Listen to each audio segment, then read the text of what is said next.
viss esot ražots Gaujamalā. Pēc manas māmas vārdiem, kad viņai bija 20 gadi un tēvam bija nedaudz vairāk. Taču vai tas notika ūdenī, vai tas notika Krasmalā, māma teica, nu beidz taču. Pakautrējās, nu tā arī es to neuzzināju. Bet galu galā tas jau nav arī tik būtiski. Šeit Limbažu slimnīcas dzemdību nodaļā pasaulē nācu es 1970. gada 7. aprīlī. Tēvs tajā laikā nepielaida pie jaundzimušiem, un tāpēc viņi stāvēja zem dzemdību nodaļas logiem, un mātes centās atrādīt caur logu laimīgajiem tēviem savus mazliņus. Līdz 4 gadu vecumam man nav slikta atmiņa.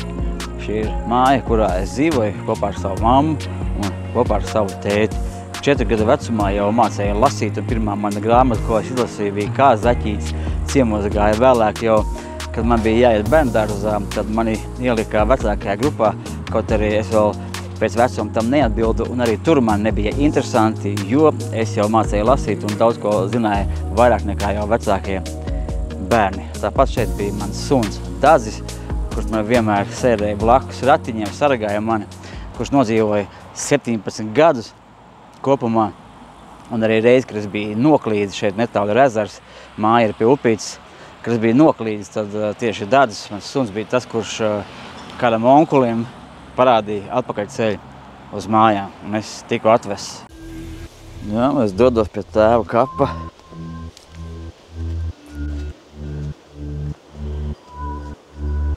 Jensīts Bruno, Augusts Emma, Mārtiņš. 4 gadu vecumā, tieši tāpat kā šodien šeit, es stāvēju pie savu tēvu kapu. Diezgan skumjā izskatās var rūtainajā meitelītī, un tajā brīdī es vēl neapzinājos, ko man atnesīs, ko man nozīmēs tēvu zaudējums. Mārtiņš Jensīts,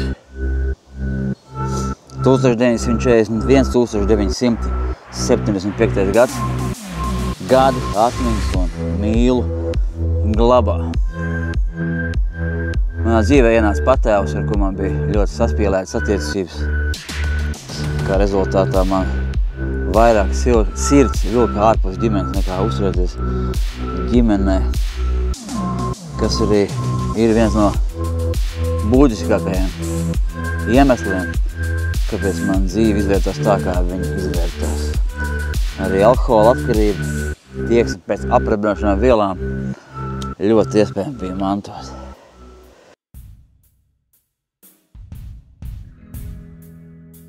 Atmosfēra ģimenē man bija saspīlēta un labprātāk pavadīju laiku pagalmā kopā ar draugiem.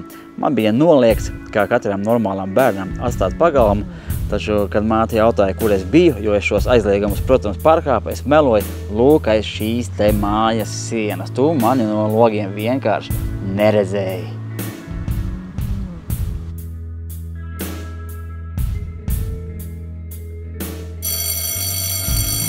Šādas interesantas pēdiņas uzzīmētas ir pa ceļam no skolas un pa ceļam uz skolu.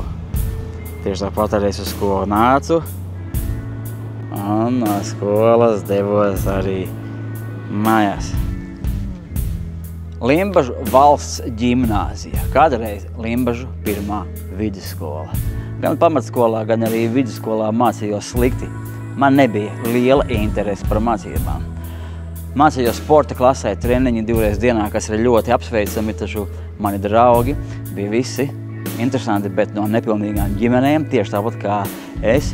Un tā vietā, lai patiešām kaut ko iemācītos, mēs iemācījāmies smēķēt, dzert no vienaudžiem, un vēlāk arī sākot ar vieglākām narkotikām, un beidzot jau arī ar smagākām narkotikām. Kā nu kuram dzīves ceļi pašķīrās, taču maniņš aizgāja nepavisam tajā virzienā, kurā gribējās.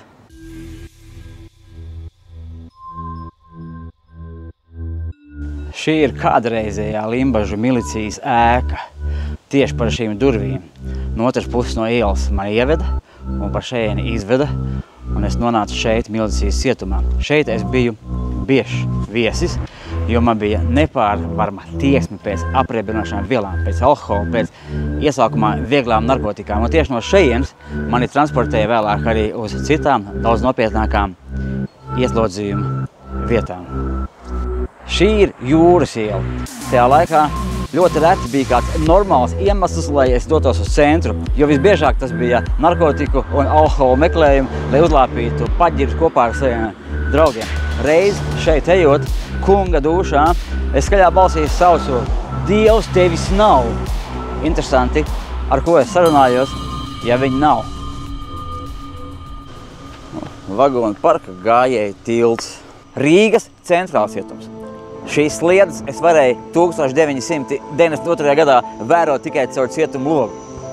Es droši varu teikt, ka šī vieta bija tajā laikā 1992. gadā kā L zemes virsū. Man nāca priekšā zvēriski tika nogalināti vairāki cilvēki. Alkohols, narkotikas, blakti, žurkas, pārpildītas kameras, kur vienā gultā gulēja uz maiņām vairāki cilvēki. Taču tā tumsa un tas tukšums, kas bija manā sirdī, bija daudz tumšāks nekā šī cietuma kamera, un nekas nespēja man mainīt. Un mana degradācija strauji turpinājās arī pēc tam, kad atstāju šo vietu. 2000. gada 17. marts, tā bija diena, kā lūk šīs debesis, kur caur mākoņiem atspīd saule. Šī ir vieta, kur brauc vilcieni, un kur ir sliedes, tās kā krustcelis, tumšā cietuma karcerī. Bez cerības, bez nākotnes. Izmisumā. Pēdējā cerība bija Dievs, uz ko es saucu, lūkšanā, un notika brīnums. Notika ļoti spēcīgs personības satricinājums, kas lika pagriezties man no vecā dzīvesveida pretī jaunam dzīvesveidam, pretī gaismai. Tas izmainīja man dzīvi. Visi mani draugi, ar kuriem kopā lietoja narkotikas un arī izdarījām dažādas likuma pārkāpumus, visi mani draugi pārsvarā ir miruši, bet es esmu dzīvs. Es piecēlos. Es sāku mācīties staigāt un dzīvot no jauna. Es intensīvi sāku iepazīt Dievu, iepazīt sevi, to, kā uzbūvēta šī pasaule, kā uzbūvēta cilvēki. Es centos mācīties no stipriem, veiksmīgiem cilvēkiem, maksāju pat naudu, lai pabūtu ar tiem kopā. Ir pagājuši vairāk kā 24 gadi, un es nepārtraukti katru dienu pilnveidojos, mācos, studēju, praktizēju. Lielākā daļa grāmatas, ko jūs redzat fonā, un tas nav viss. Tas ir grāmatas par līderību, psiholoģiju, par motivāciju. Tas arī garīgas grāmatas ir. Tas ir grāmatas par personības kvalitātes uzlabošanu. Es esmu uzkrājis milzīgu pieredzi un zināšanas. Esmu apgūst nekļūdīgus principus un iemaņas, kas nekļūdīgi darbojas. Šeit, Biķernieku slimnīcas kapelā, mūs labi cilvēki deva pajumu 5 cilvēkiem. Es šeit iesāku mazu mājas grupiņu ar 5 cilvēkiem, kas izvērtās par bezprecedenta notikumu Latvijā šajā laika posmā. Šī mazā grupa kļuva par 1000 cilvēku lielu drauzi, par vietu, kuru mainās dzīves. Esmu ietekmējis simtiem cilvēkus un esmu ietekmējis cilvēku personīgo izaugsmi un panācis teicams izmaiņas cilvēku dzīvē.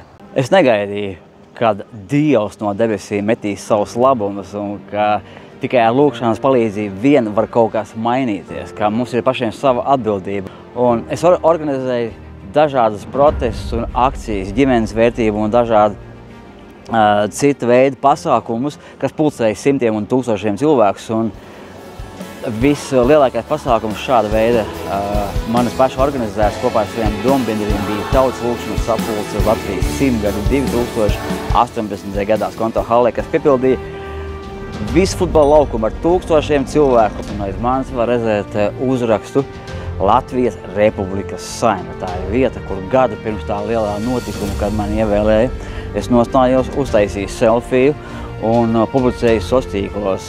Visu, ko es gribu, to es izdaru, un šī ir mana nākamā darba vieta. Un pēc nepilna gada tā arī notika. Es tiku ievēlēts par deputātu ar 2. lielāko balsu skaitu no savas partijas. Un motivācija un iemesls, kāpēc es to darīju, ir pavisam vienkārši. Vēlme celt cilvēkus. Viens ir, ka tu cel vienu cilvēku, kad tu pacel cilvēku grupu, tas ir otrs, ja tu gribi pacelt valsti. Nav cita leģitīma veida, kā to izdarīt, kā doties politikā un piedalīties pie likuma došanas, pie tāda likuma došanas, lai ietekmētu, lai šie likumi būtu tādi, kas patiešām ceļ Latviju, ceļ cilvēkus, dod iespēju cilvēkiem attīstīties un augt. –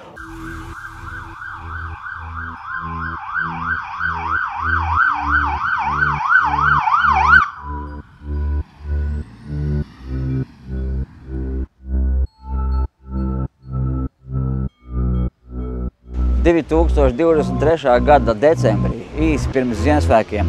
Tieši šeit, austrumos slimnīcā, jeb Gaļezerā, es nonācu kritiskā stāvoklī ar slimību, par kuru es pat nenojautu, un pēc laika intervālu man no šīs slimības jau 3 reizes bija jābūt mirušam.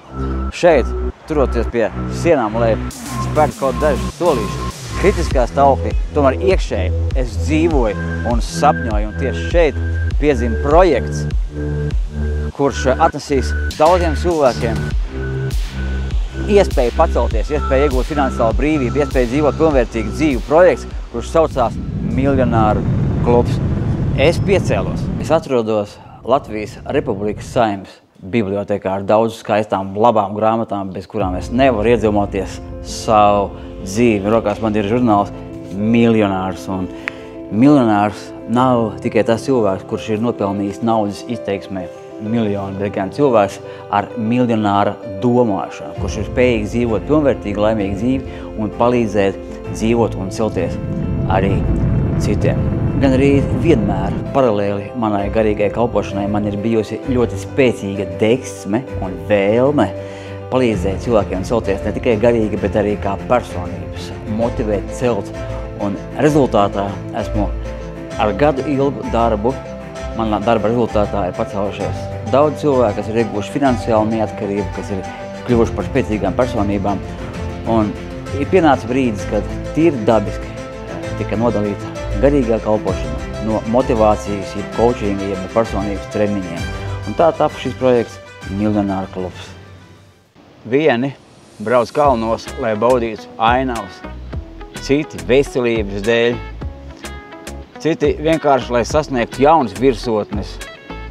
Es šobrīd arī esmu paveicis kādu krietnu attālumu, lai sasniegtu konkrētu punktu Dolomīta Alpos dotajā gadījumā. Un es to daru visu šo iemeslu dēļ. Gan lai baudītu, gan veselībai, gan lai kaut ko jaunu atklātu, redzētu, baudītu. Un tieši tāpat ir ar mūsu dzīves ceļu. Mums visiem ir nepieciešami mērķi, visiem ir nepieciešams jaunas virsotnes, jo tikai tādējādi mēs patiešām varam dzīvot un sevi pilnībā realizēt. Un mērķi un ceļā uz tiem mēs arī varam baudīt no paša procesa, un es vēlos darīt to kopā ar tevi. Man ir nepieciešamā enerģija, nepieciešamās zināšanas. Zini, es esmu laimīgs cilvēks. Visu, ko gribu, to es sasniedzu. Un ar tavu atļauju es vēlos palīdzēt to arī izdarīt tev. Ejam kopā! Sauc visus nākt, lai būtu numur viens, dzīves gudrību krāt, lai būtu numur viens, par to, kā domā tā, kā domā miljonārs. Lai būtu numur viens, lidojums vēl ir priekšā, prātā domas par to, kā pacelties augstumos. Gatavs nepadoties, zinu, viss izdosies, pārējo Dievs man dos, lai būtu numur viens.